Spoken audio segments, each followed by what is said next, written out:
Hey guys, and welcome back to another episode. And today, hopefully, we're going to be finishing up the sheep farm.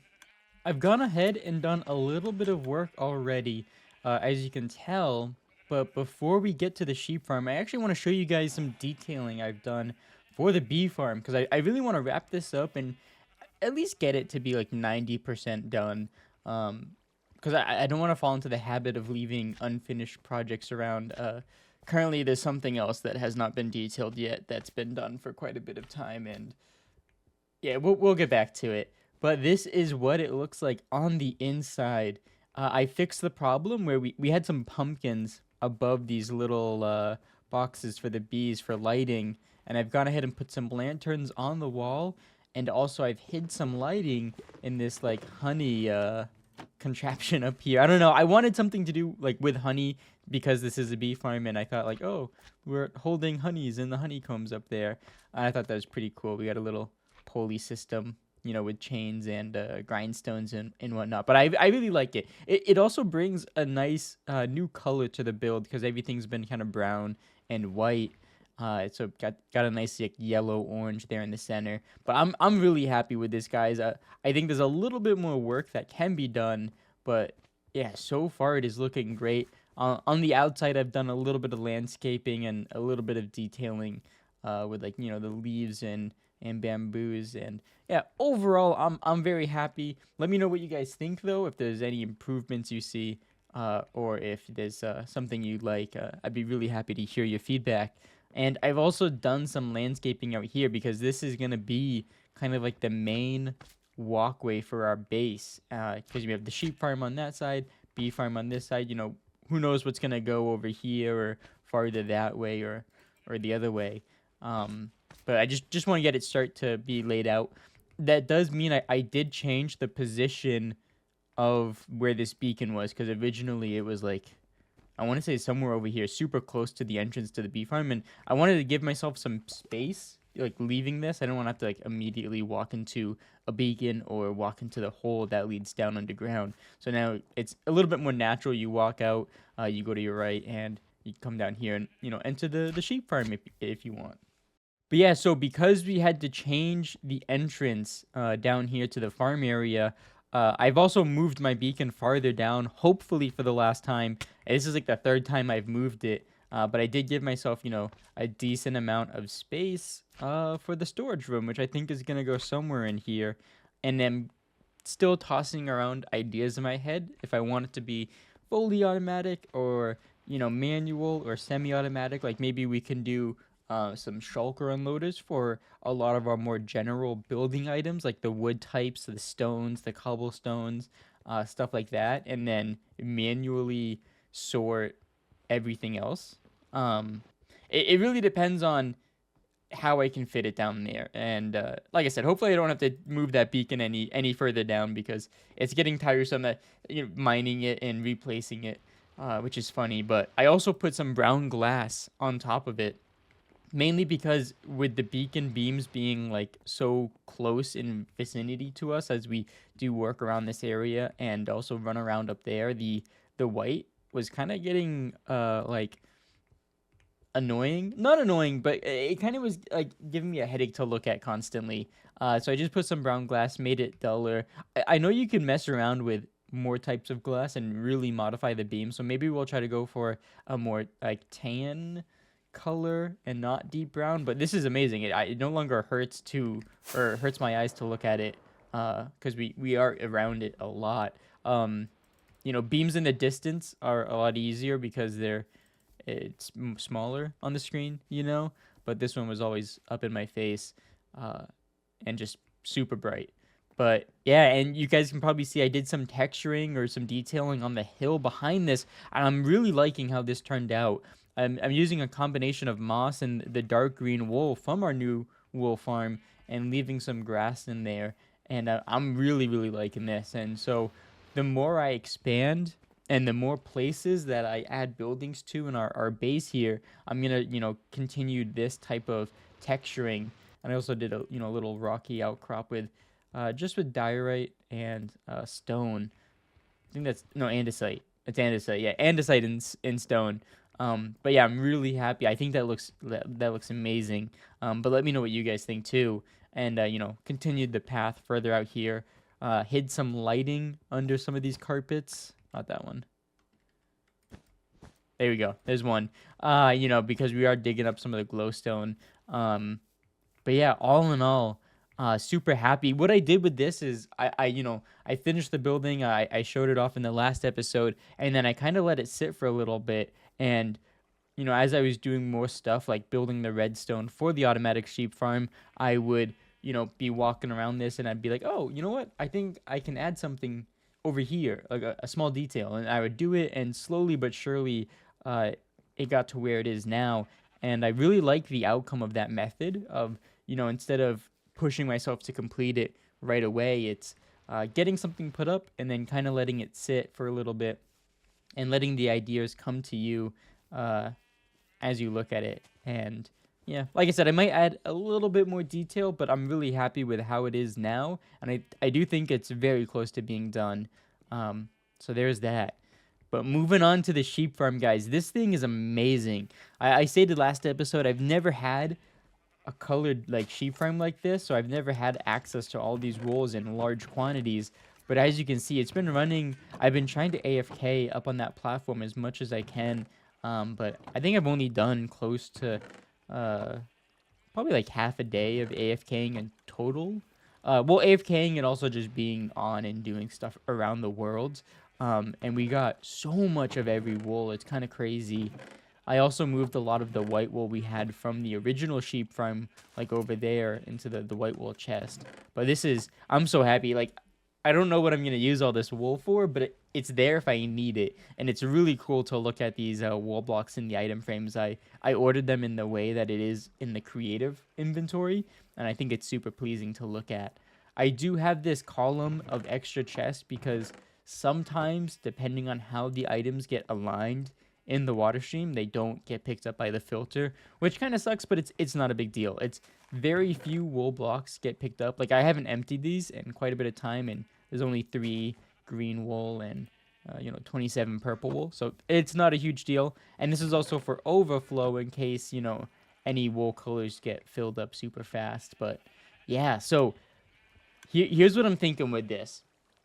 I don't know if I mentioned this last episode when I was showing this off, but I went with a pretty dull or bland color for the actual containers of the sheep because I wanted something that would go well with all the colors, Like, if we picked, like, the mangrove red or, like, the red log for this, who knows how it would have looked next to, like, the magenta or, the lime green or some of these other colors. Like, it might have looked good for some of them, and it might have looked awful for others. And so I didn't want that for the actual containers, so went with a neutral or bland color. And I'm gonna try to use the building that I'm placing this in to like spice it up and make it look better. And that's starting with the path. I went with a slight variation on the path that I've been using in the bee farm and outside of it. So instead of like having dirt, I went with or coarse dirt. I went with the mud bricks, and I also did stairs in it and did some water to kind of create like a runoff effect a little bit. Like, I think it looks really cool. I don't know if I went overboard with the amount of waterlogged stairs, or maybe we can cut it back a little bit. But so far, I'm really, really enjoying how it looks. And we also have, I'm hoping to fix this because it would probably go better together, but there's water underneath this glass, and I think it's the rendering engine I'm using that's causing it not to load it in for me all the time. You can kind of see parts of it here. So it's probably something to do with sodium, or there's another one I'm using, like Continuity, which is the connected textures, which it could be that as well. So once it gets annoying enough, I'll probably dedicate some time to look into it and see if I can fix it. But there is water, and the droppers all output into it, and it goes up a water column, and that leads to the sorting system. In case you guys didn't see in the last episode, I went over the device I was using to kind of unload the wool from the hopper.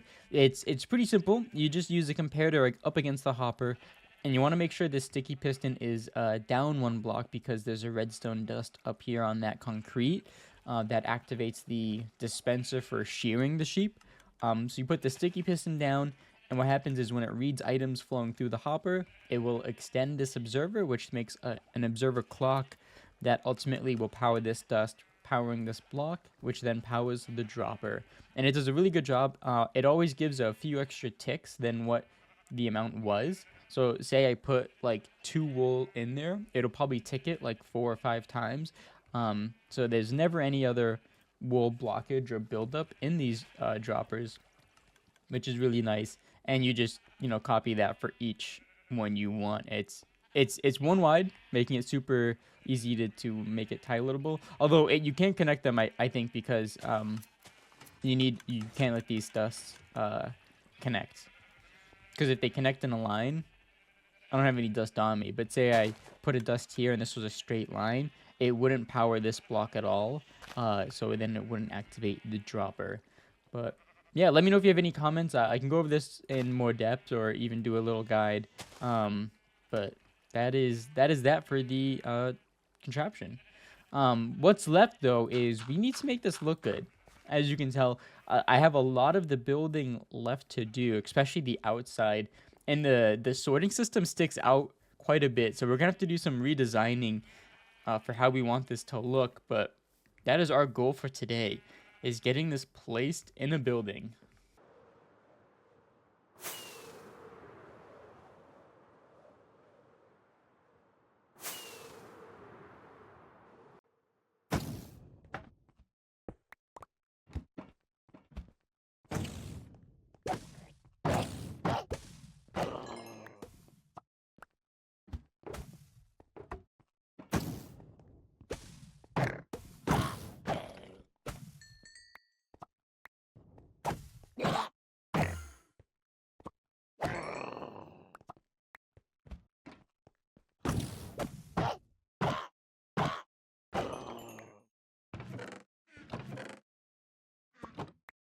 Hey, it's been a little bit, but I have been building somewhat.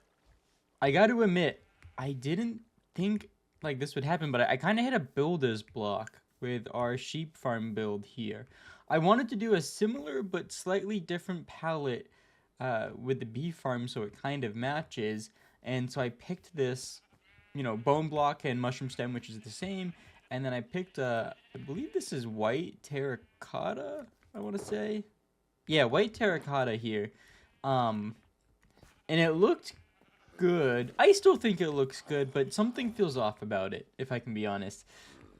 So I might be tweaking this. I don't know. I haven't put any of the really finer details in. I got some of these fence posts up in the corner, but I don't have any of the greenery or maybe some boulders up, which could help this blend a little bit better. But I also went with a jungle and copper roof here, which I actually like. Which I think I picked the roof before I picked the block palette, and that's why I went with the white terracotta, because I think it matches, the colors in the jungle and the copper blocks pretty well. But yeah, I don't know. This definitely took longer than it should have for me, and it's only about like half of it done. So I've been struggling a little bit. I also have these fence gates on top, which I like that. I do like that. Some angles I'm like, ooh, I don't know, but that one it looks good at. And I also included the second floor up here because I have a plan. Once we get the main part of the house done, but I'm thinking I'll move up into the second floor of this sheep farm. Like I'll move all my shulker boxes and my chests up here and my bed and everything, and that way it's off the ground. And we clean up the last little bit that we need to, other than my mushroom farms over there. So everything's looking nice. And maybe we can do some more terraforming and maybe start to build something in this second ocean monument. Who knows? But yeah, so it's been kind of a block for me. So I hope you guys like it, and I'm not just used to this because I've been staring at it. I might change the patterns a little bit. I'm thinking instead of bunches of the white terracotta, I do bunches of the mushroom stem and do streaks of the white terracotta. That might look better. So basically just replace the mushroom stems and the white terracotta, have them reverse the roles. Uh, but I do like the shape and everything. But this is something I'm probably gonna have to keep chipping away at, um, slowly, unless something hits me. But this moss isn't permanent. I'm just outlining some walls for this second part because this is gonna be kind of like a weird building. We had the sheep farm, which was more of a hallway, and so that was kind of easier to design. And then we have this back part right here. Ooh, hello, rain. Oh, I think it's a thunderstorm actually. But we had this back part here, that is wider due to the item filters than the sheep farm, and so it's a little bit more boxier. So I thought I would do it in like two parts, a hallway and oh maybe not, a hallway and then the house back there, and I'll probably do like a different roof design. But because I've kind of been blocked, I thought I would do some other stuff in the game to kind of just so I'm not sitting here forcing myself to build this, because you don't want to do that. I mean, it may work for some people, but for me, um, I would just probably build even worse if I forced myself to. But I caught another zombie villager and gave him a name, just kind of waiting on the building to come so that we can start turning these guys and making a little villager spot. But I went end city raiding just for fun. I haven't been end city raiding in a long time, and I have 4 elytra, but I thought why not get some more elytra. And I also got my first smithing templates of this world. I don't think I've really gone out looking for them since they've been added in a recent update. So I have 2 of the spire, which is really cool. I may want to look at how these look on our armor, because we have nothing. um so yeah, maybe I'll take a look at what those look like. And then these are like the best items I got. Bane of Arthropods 5, Mending and Breaking, really good spider farm. Just needs like looting and sweeping edge to be a spider farm sword. We got Mending, Sharpness 4, Fire Spec 2, which is kind of meh. We got a basically perfect shovel. It's Efficiency and Breaking, Silk Touch, could use Mending. And then we have a Smite 5, Fire Aspect 2, and Unbreaking 3 sword. So that's very cool. Um, Looted some ended chests because I'm too lazy to make them, and also got some coarse fruit. But yeah, I got a ton of other enchanted diamond armor, and a lot of these could probably be used to combine to make better tools. But yeah, that was actually a lot of fun, and it's kind of something I want to do more. Not just end cities. I haven't been to any bastions. I haven't been to any of the ancient cities. Woodland mansions, I've only ever really seen those in creative, so I kind of want to make an effort to find those and go explore them more. Um, but yeah, something else I did, and this is actually, I'm really excited about this, but I've been holding myself off on doing it because I wanted to make this episode the focus be the sheep farm, but I kind of started it a little bit. So this is really cool.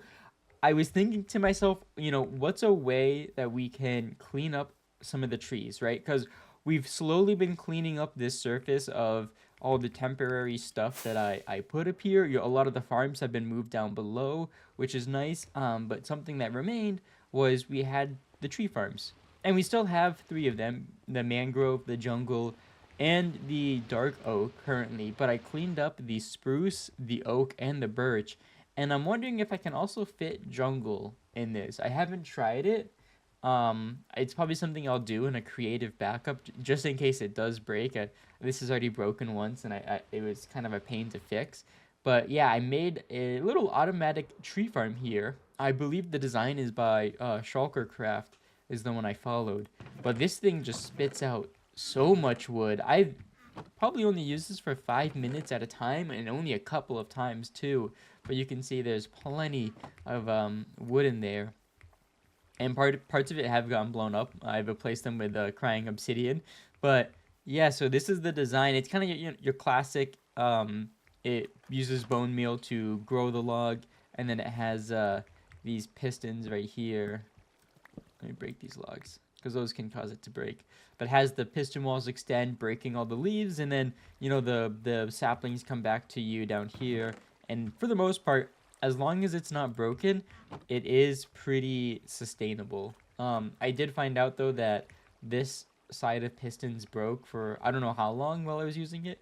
and so they weren't really extended. And then I also messed up because I moved the on and off switch over here, and I messed it up where if the lever was on top of this lamp, it was also powering this piston, causing this side to not get powered at all, and it was not sustainable. But yeah, that's really cool. But the part that I'm really excited about is this tube coming up, because we have connected it to our bone meal farm down below with a lot of cool redstone, and it's kind of the beginnings of our bone meal farms down below, and that's the part I'm excited for, that I kind of want to get going and building, because I'm kind of tired of this a little bit.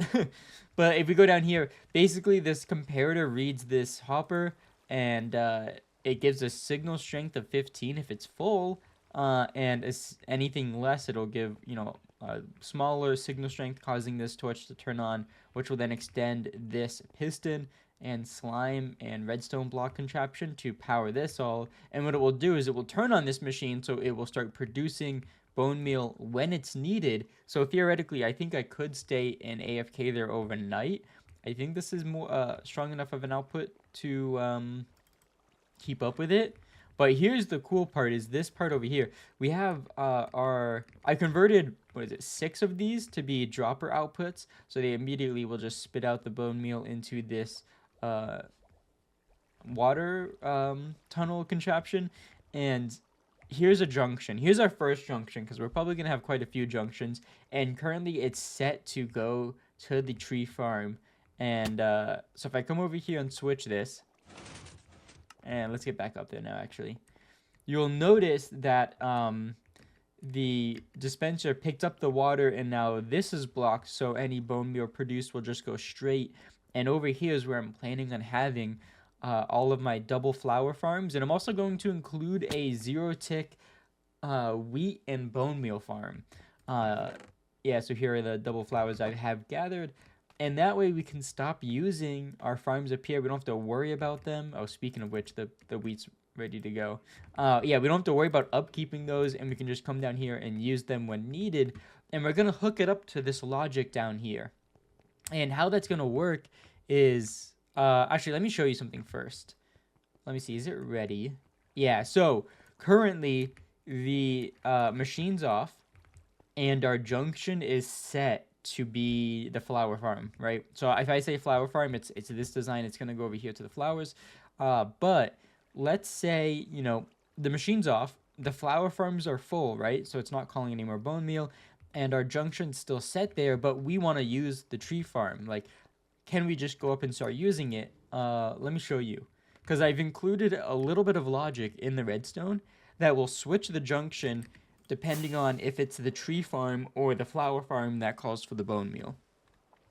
And we can simulate this pretty easily if we come up here and we just empty this hopper, right? So now there's no power coming out of that comparator. This should be extended. You guys can hear the farm kicking in. So it's turned on. And if we go over here, the junction has switched. So it knows to pump all the bone meal out and up to the tree farm. Let me fly back up there. Ooh. And I'll put this back in. There we go.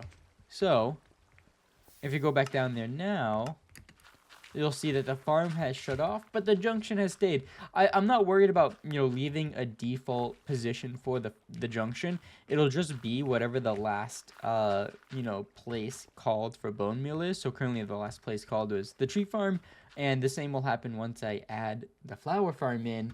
But to show you some of the logic, right? So this is, I used to have a lever here to turn the farm on and off, but I just have a torch now. And these will stay extended for as long as they need to, powering or keeping the farm on as long as it's needed. But also I have this splitter that goes underground, and it comes over here. And so what happens is we need a pulse to get sent to this kind of piston. I think this is a T flip-flop, because it takes a pulse and makes it a lever, essentially. And that's what this line is, and it's a monostable circuit. So let me switch this real quick. There we go. So it takes, yeah, like I said, a button input or a pulse, and it basically just switches what side the redstone block is. These are both sticky pistons. Pretty simple design, and you want to power this redstone dust up here to switch it, or, use a button. But we have two outputs, right? This one, it probably should label these. I don't have signs. This one is for the flower farm, and this one is for the tree farm. And basically what happens is it's a constant power, and it keeps the piston extended, and it goes to I believe this is a monostable circuit, which will just power the dispenser. And you can see both lines. I'll just do a block. Both lines come around and connect to the same spot. They use monostable circuits on both sides. So this really just controls what piston is extended. But this is the cool part down here, is this is the line that comes in from the slime block extender thing. And what happens is at first it's going to power this monostable circuit, because this is also piston, which will create a pulse, which will pulse the T flip-flop up there. And what happens is afterwards, this is going to get locked. So it no longer, like, if, say, we use the tree farm and we stop, it will keep giving it bone meal till it fills back up the amount that we used. And then, say we use the tree farm again, we don't want to pulse this T flip-flop again. We want to kind of lock it, because that's the state we want to use it in. So if we pulse this, change it to the tree farm mode, go back down here, we take the constant power from the T flip-flop and lock this repeater, so that no matter how many times the machine turns on from the tree farm, it won't like toggle that T flip-flop, because it will like switch it to the flower mode when we don't want that. So we got to make sure we lock our inputs, and we're gonna have to do the same for the flower farm once it's created. We're gonna have to include a bit more complex redstone though, because there's gonna be, what I'm planning on doing is like multiple modules in the flower farm. They're gonna be about 3 wide, and I currently have about 6 in mind. This isn't gonna be the layout, but this is just for visualization. We need 4 for the double flowers and 2 for our wheat and carrot. And so what happens is, at first we're going to fill these all up, but if I use just one of them, I need to know which one was used, and they need to be able to call out to the machine and be like, hey, send more bone meal. It's going to be all the same loop, but theoretically, if I use, say, this like 4th one here, and it turns the machine on to send bone meal, the first 4 or the first 3 shouldn't take up any bone meal, so the bone meal should just come straight to this guy. And fill them back up. But I need these all to be hooked up to the same wire, essentially, so any one of them can call the machine and get bone meal sent. But then also any one of them will like also lock. Like that's what this repeater is for. We're going to, we might actually do it behind it. We could do it like from this way going out too. But we also need to lock the switch so that every time these get used, like if they get used multiple times in a row, they don't flip the T flip-flop as well. That's pretty important. But yeah, so that's what I've been working on though. Sorry, we didn't get the sheep farm building done completely. I am going to try my best to get it wrapped up before next episode, but no promises. I'm hoping I get inspired again, but I'm definitely gonna keep working on the farms down here, because that has been pretty exciting. I've also been trying to get a better feel for how everything's gonna go down here. I'm placing more of the floor down, and you can see I have brown glass here, so you can look into the sugarcane farm, and also the daylight sensors right there. Ooh, a little bit of lag. It just triggered, but yeah, no, things are coming along pretty nicely. I hope you guys enjoyed the episode, and I'll see you guys in the next one.